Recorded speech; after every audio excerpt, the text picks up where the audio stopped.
Ignition sequence starts. 6, 5, 4, 3, 2, 1, 0. Liftoff. We have a liftoff.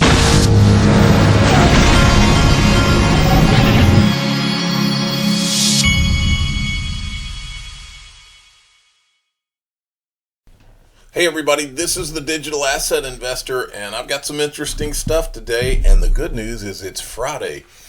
Okay, let's get into it. Judy Shelton, who has retweeted this article, How China's Digital Yuan Could Go Global, she says, what about non-sovereign currencies? Should we remove barriers to entry, such as differential tax treatment for competitive privately issued currencies? Hayek, in principle, thought it could work, and now we have the technology. Now, there's two things to get out of this. The first is that Judy Shelton keeps teasing this idea that something's going to happen with digital currencies. The other thing in here is what she just mentioned, differential tax treatment. This is one of the things that I think is going to happen as a result of the whole Bitcoin, the proof of work, and the mining issue. I believe you're seeing the writing on the wall right now. I believe there will be a penalty for how any of these digital currencies affect the environment as we go forward. I believe these proof of work digital assets are going to be penalized in some kind of way, in the way they're treated from a tax perspective. I think that's the angle that makes more sense than killing them or anything like that. But keep your eyes on that. Now, Rob Licker sent me this. Now we're seeing Morgan Stanley come full force into the game. They announced the other day that you were going to be able to buy. Their investors would be able to buy Bitcoin at Morgan Stanley, and now they're rumored to be eyeing a stake in top Korean exchange Bithumb. So, as I've said 1,000 times, it's not some of the traditional financial companies and brokers and investment banks that are coming in. It's all of them. Okay, this article, every time I see this stuff, I think it's so stupid. Winklevoss Capital invests in a firm using natural gas to fuel crypto mining. So I retweeted this and I said, or you could just use a digital asset that doesn't have an energy problem. Just a thought. Now, these are the guys that apparently have a hatred for anything Ripple and XRP. They will not list XRP, and this is before the SEC lawsuit. Will not list XRP, won't even talk about it, won't even say the word XRP or Ripple, and I think it all goes back to when they were in front of the New York financial regulators back when, what was the guy's name that was at Ripple? I'm drawing a blank on his name, but he's now at that firm in New York where Chris Larson had moved some of his XRP. Anyway, the regulator, the guy that created the Bit license, I think that he didn't treat them the way they wanted to be treated. And ever since then, it's like there's a little war going on. Okay. But I will give the Winklevosses a standing, something I said a long time ago. I'll say it again. Their Gemini exchange, they've never been willing to list XRP, and for obvious reasons. But if they ever changed their mind, not that they would need me, but I would do it anyway. At my expense, I will fly to New York City and help them promote the addition of XRP to their platform at my cost, and I'll do it out of the kindness of my heart. Of course, these guys are big-time celebrities themselves anyway, so what do they need little old me for? But I would help them. It couldn't hurt them. But anyway, that's a standing offer if they decide that they want to do the smart and right thing and add XRP to their platform. Okay, now this is going to get interesting, folks. This right here is real interesting. Remember this, Bitcoin and Ether are not securities, but some initial coin offerings may be, SEC official says. This came out of nowhere, June 14th, 2018. Central to this was the guy from the SEC. His name was William Hinman. Central to determining whether a security is being sold is how it is being sold and the reasonable expectations of purchasers. William Hinman, head of the division of corporation finance at SEC, said in a speech at the Yahoo All Market Summit crypto conference in San Francisco. This is Bill Hinman. This was when he walked to the microphone and said all this. For the event for you all. Something not so newsworthy. From Bank XRP. I'm going to remind you that my remarks are mine alone. Right. So he goes up, and in this speech, he more or less, even though he says that these are my own, it's not the SEC's, this is what gave the perceived regulatory clarity to Ethereum and Bitcoin. It's that moment right there.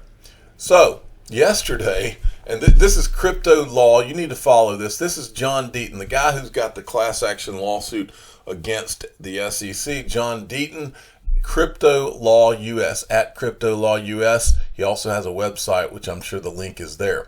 But he put this out yesterday from Value Walk. When he declared Ethereum was not a security at the SEC in 2018, William Hinman was receiving a $1.6 million a year pension from Simpson Thacher, a member of Ethereum Alliance. A former SEC ethics lawyer called the payments a little unsettling. A little unsettling, okay? Now, I decided that I wasn't going to take this at face value. I'd go look for myself. You're looking right here. This is the Ethereum Alliance website, and these are the EEA members. And as you go down to the S's, Simpson, Thacher, and Bartlett, LLP. Then I went to their law firm website, and there you go, William H. Hinman. And it's not just that he's there now. Says Bill returned to Simpson Thacher in 2020 after serving as the, so in other words, in 2018 he went to that microphone, gave Ethereum and Bitcoin the free pass. 2020 he leaves the SEC and goes back to Simpson Thacher where he is today, I assume. So I'll let you decide for yourself. I will not give any commentary on my thoughts on that. You decide. Mr. B sent this out. Senate to vote Thursday, which is yesterday, on Walsh, Gensler, SEC, etc. So apparently they were supposed to vote on Gensler yesterday.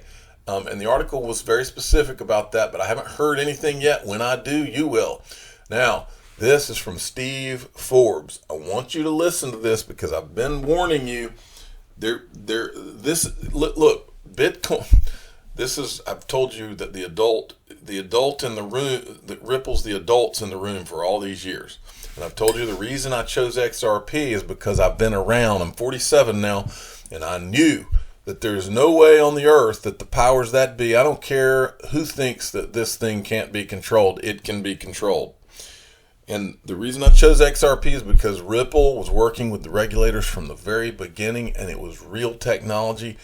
Bitcoin's a dinosaur, and it's just and all of these people from Christine Lagarde to Janet Yellen, all of them have talked about how this needs regulation and they will rein this in. And every time Janet Yellen has ever talked about Bitcoin, it's in the context of money laundering and all that. Regardless of whether that's true, those are the people in power.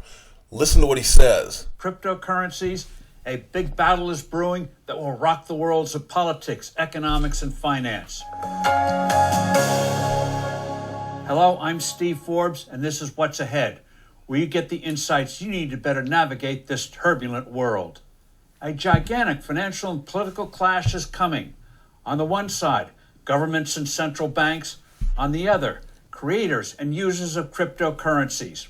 While Bitcoin and other digital-based monies are dominating headlines with dizzying ascents to new highs, they are not yet a threat to replace the dollar and other traditional currencies. They are simply speculative vehicles like diamonds and commodities, such as copper and silver. But forces are afoot that will change that. The obstacles to digital currencies replacing everyday money are obvious. The fundamental one, of course, is volatility. A usable currency simply cannot work if its value fluctuates like a wild roller coaster. Long-term contracts, absolutely essential for a functioning economy, are impossible. A homeowner who took out a mortgage denominated in Bitcoin a year ago for $250,000 would now be liable for almost $3 million today. With such fluctuations, tax problems abound, particularly capital gains. Fees for Bitcoin transactions are not cheap. $35 is... I'm not going to play you the rest of that, but basically he's warning that the regulatory crackdown is coming for anybody who's trying to become a currency and compete with fiat. Okay, now moving along, because there's a lot. I saw this article, and this was the first thing I thought to tweet. If you haven't seen the movie The Big Short, you need to go watch it now. It's from the financial crisis and the guys that shorted the credit default swaps and all that business. He says, this is a quote from the movie, while the whole world was having a big old party, few outsiders and weirdos saw what no one else could. And that's what I see as what's going on now with digital assets, specifically XRP, XLM. Listen to this article. We've been telling you this stuff for a long time. This is Financial Times. Time for a great reset of the financial system. A 30-year debt super cycle that has fueled inequality illustrates the need for a new regime. On average, international monetary systems last about 35 to 40 years before the tensions they create becomes too great and a new system is required. Prior to the First World War, major economies existed on a hard gold standard. Intra-wars, most economies returned to semi-hard gold standard. At the end of the Second World War, new international system was designed, the Bretton Woods Order, with the dollar tied to gold and other key currencies tied to the dollar. When that broke down at the start of the 70s, the world moved on to a fiat system where the dollar was not backed by a commodity and was therefore not anchored. This system has now reached the end of its usefulness. I'm reading the whole thing because you need to hear it. An understanding of the drivers of the 30-year debt supercycle illustrates the system's tiredness. These include the unending liquidity that has been created by the commercial and central banks under this anchorless international monetary system. That process has been aided and abetted by global regulators and central banks that have largely ignored monetary targets and money supply growth, almost like it's intentional. The massive growth of mortgage debt across most of the world's major economies is one key example of this. Rather than a shortage of housing supply, as is often postulated as the key reason for high housing prices, it's the abundant and rapid growth in mortgage debt that has been the key driver in recent decades. This is also, of course, one of the factors sitting at the heart of today's inequality and generational divide. Solving it should contribute significantly to healing divisions in Western societies. With a new U.S. administration and the end of the COVID battle in sight, with the vaccination rollout underway, now is a good time for the major economies of the West and ideally the world to sit down and devise a new international monetary order. As part of that, there should be a widespread debt. Listen, folks, listen to this. There should be a widespread debt cancellation, especially the government debt held by central banks. We estimate that amounts to approximately 25 trillion of government debt in major regions of the global economy. They are calling for the cancellation of $25 trillion of government debt, folks. Whether debt cancellation extends beyond that should be central to the negotiations between policymakers as to the construct of the new system. Ideally, it should be a form of debt jubilee.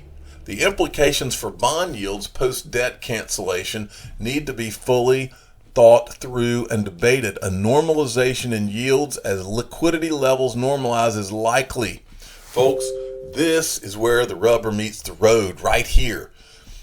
Is what do you do with the bondholders? How do you make the bondholders whole? That's really the key issue. But this whole article is worth you hearing, so I'm going to continue. High ownership of government debt in that environment by parts of the financial system, such as banks and insurers, could inflict significant losses. In that case, recapitalization of parts of the financial system should be included as part of the establishment of the new international monetary order. Equally, the impact on pension assets also needs to be considered and prepared for. Secondly, policymakers should negotiate some form of anchor, whether it's tying each other's currencies together, tying them to a central electronic currency, or maybe electronic special drawing rights. The international reserve asset created by the IMF. As highlighted above, one of the key drivers of the inequality in the recent decades has been the ability of the central and commercial banks to create unending amounts of liquidity and new debt. This has created, anyway, I'll go ahead and finish. This has created somewhat speculative economies, overly reliant on cheap money, whether mortgage debt or otherwise, that has then funded serial asset price bubbles. Whilst asset price bubbles are ever-present feature throughout history, their size and frequency has picked up in recent decades. In other words, folks, the Feds created the governments around the world have basically plundered all of their economies, and they have done the exact opposite of what's responsible for all these years. And now, instead of any of these individuals and entities taking any responsibility, they're just going to roll it into a new system. And that new system, I'll read this part again, that new system has everything to do with digital currencies. Secondly, policymakers should negotiate some form of anchor, whether it's tying each other's currencies together, tying them to a central electronic currency, or maybe electronic special drawing rights, the international reserve asset created by the IMF. Folks, words mean things, and when I saw the word anchor used in this article, this is what I thought of. I told you, it's always been XRP and XLM. I've shown you all the reasons why. This is from Stellar's website. Anchors connect Stellar to the traditional banking system. And they go on, you can go read the page yourself. Just go type in Stellar and Anchor on Google. But anyway, this was the section. With a liquidity anchor in place, the world economy will then move closer to a cleaner capitalist model where financial markets return to their primary role of pricing discovery and capital allocation based on perceived fundamentals rather than liquidity levels. And this was a response to my other tweet, but I don't think that it's a coincidence that Stellar's using those same terms. Okay, this gets interesting here, folks. Listen up. Yesterday, Ripple tweeted out, join us in welcoming Brooks Entwistle as Ripple's new managing director of Southeast Asia and Singapore's BKK Forex to RippleNet. This guy's a freaking stud, to use some baseball terminology that we use around here. This is the announcement. I just wanted to read you his, I'll show you his resume, but first I want to read you his quote. I'm thrilled to join Ripple to scale the company's footprint in this pivotal region, having helped build and scale companies across both the financial services and technology industries over the past 30 years. Joining an industry leader like Ripple was an obvious choice given the convergence between finance and technology, and even more so in a region that's on the cusp of accelerating payments innovation. I look forward to leading this talented team as we fuel the future of finance with RippleNet adoption in Southeast Asia and beyond. All right, and then here's his tweet. Super pumped to share. I've joined Ripple to lead and scale operations in Southeast Asia, a pivotal region that's accelerating payments innovation globally. Looking forward to leading this talented team to fuel the future of finance. And then Ashish Burla retweeted this. Excited to welcome Brooks Entwistle to Ripple. His experience in financial services, Goldman, startup mentality, Uber, is exactly the combination we were looking for to lead the charge in Southeast Asia, our biggest market for RippleNet customer demand and transaction growth. Now, folks, this is just me talking out loud. I don't know anything, but this is just a thought that went through my head when I saw this. Brad Garlinghouse, first of all, Brad Garlinghouse did not tweet out about this. Maybe he will today. He did not tweet out about this Brooks Entwistle guy. After reading this guy's resume, this guy's a freaking alpha. He's a stud, like I told you. He's got the kind of resume that a CEO would have. And with this Ripple lawsuit against Brad Garlinghouse and Chris Larson going on, which could drag out, even if they pull out the one against Ripple, it makes you wonder when I saw this guy's resume, I was like, it makes me wonder if this guy is being put in place to become the CEO. That was my thought, and I'll expound on that with his resume. But the other thought I had is the fact that this guy was at freaking Uber, okay? And we've been talking to you in recent weeks about, I had posed the question, if private ledgers built on the XRP ledger are good enough for central banks, aren't they going to also be good enough for some of these major companies? So is it possible that Uber could be have their own private ledger built on the XRP ledger. Uber, that's a title. Uber private ledger ? Right? Because that's what I'm thinking here. And I'm thinking, is this guy the next CEO of Ripple? And again, don't be mad at me, Brad Garlinghouse. I'm just thinking out loud here. This is just purely, nobody's told me anything. I don't know anything. I'm just thinking out loud here because there is no CEO that goes on forever. And Brad Garlinghouse has certainly done his job over the last few years. Okay, so look at this guy. He's with Uber, and then he's a Goldman Sachs guy. He's from McKinsey & Company. He's been at the United Nations. This guy's just got that. There's something about this guy. And then there's this. This is from the Aspen Institute. He's on the board of trustees at the Aspen Institute, which I'll get into further in a second. But first I wanted to show you this guy. Looks like he's an avid mountaineer and big mountain skier. Brooks is the oldest American to summit and ski an 8,000-meter peak. He also summited Mount Everest from the north side in Tibet in 2017 in a guided climb, record 27 days. This is the latest addition to Ripple, training for his climb of Mount Everest. Let me see if I can go forward and show you any other clips. They show him like working out and getting ready for his climb. And then it shows him in this bed thing. Check this out. One of these breathing apparatus things. Oxygen, where it gives you more oxygen, I guess. Or maybe it gives you less oxygen so you can get used to climbing Mount Everest. I don't know how that works. Anyway, the guy's a freak. Like I said, the guy's a freaking stud. Well, this Aspen Institute is a big deal. And don't forget, who else is at the Aspen Institute? That would be Anna Manuel, who is on Ripple's board. I can't remember, advisor or on Ripple's board.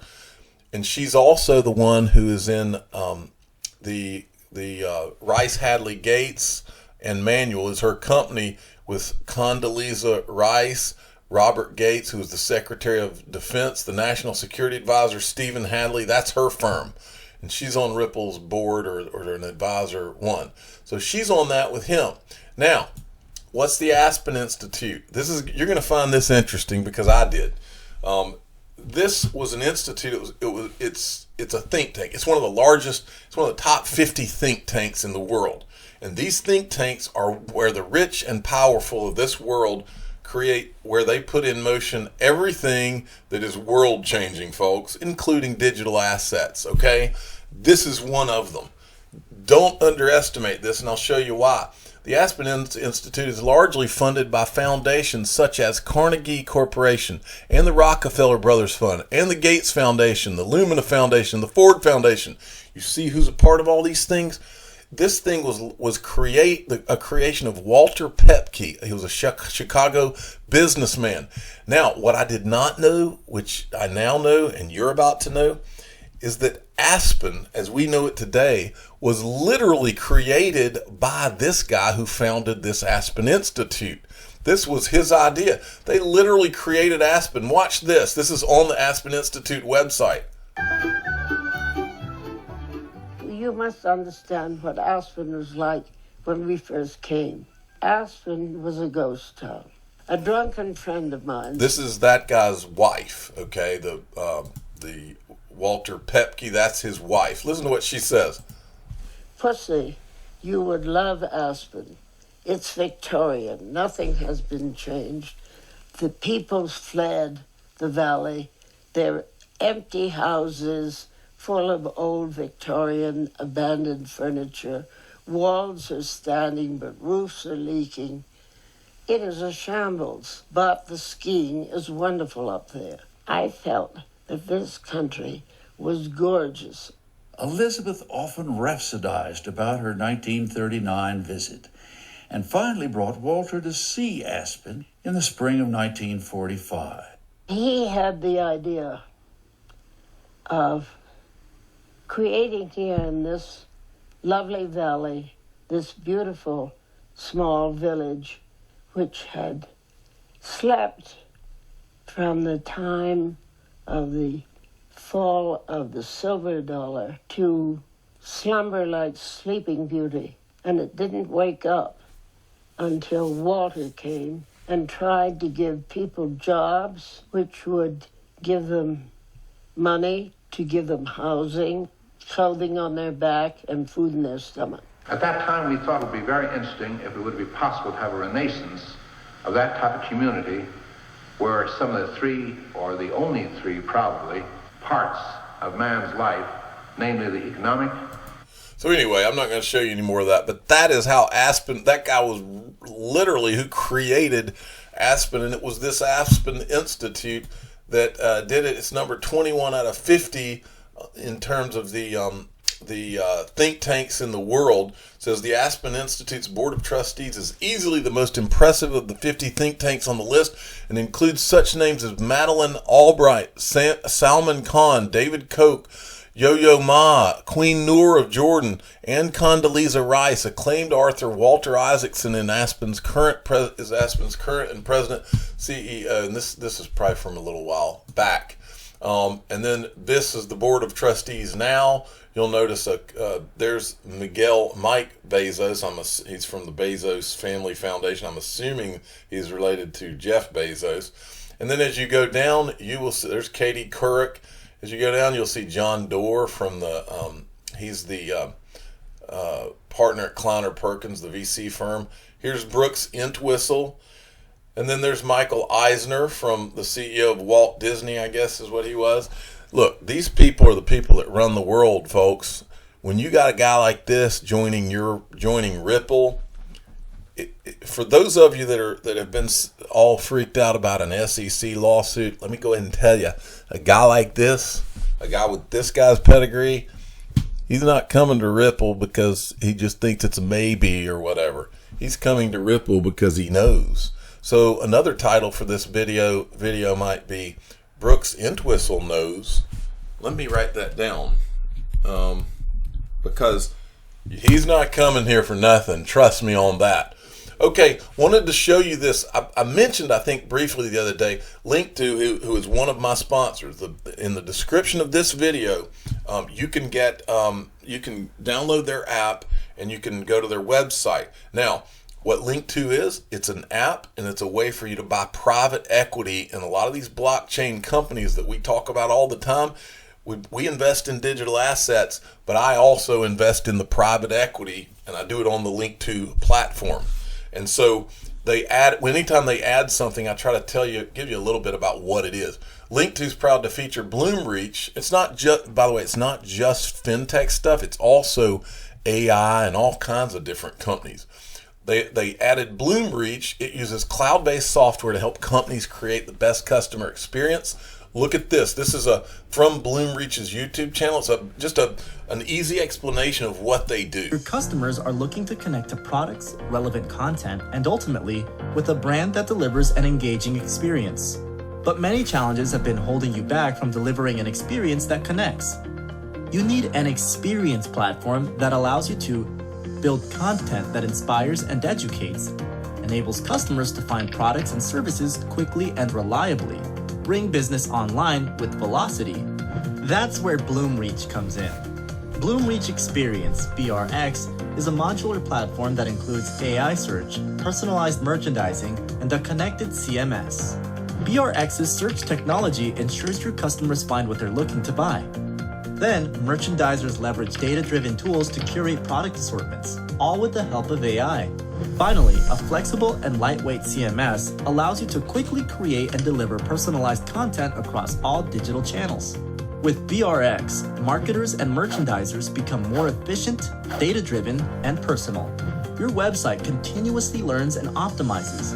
IT has the tools to integrate quickly with other systems and gets you live fast. Sign up for a free demo and learn how you can create connected experiences. Okay, I just wanted to show you that. I'm the digital asset investor. I'm not an investment advisor. This is for entertainment purposes only. Please subscribe, hit the like button, and tell your friends and family that Brooks Entwistle knows. Thank you for listening.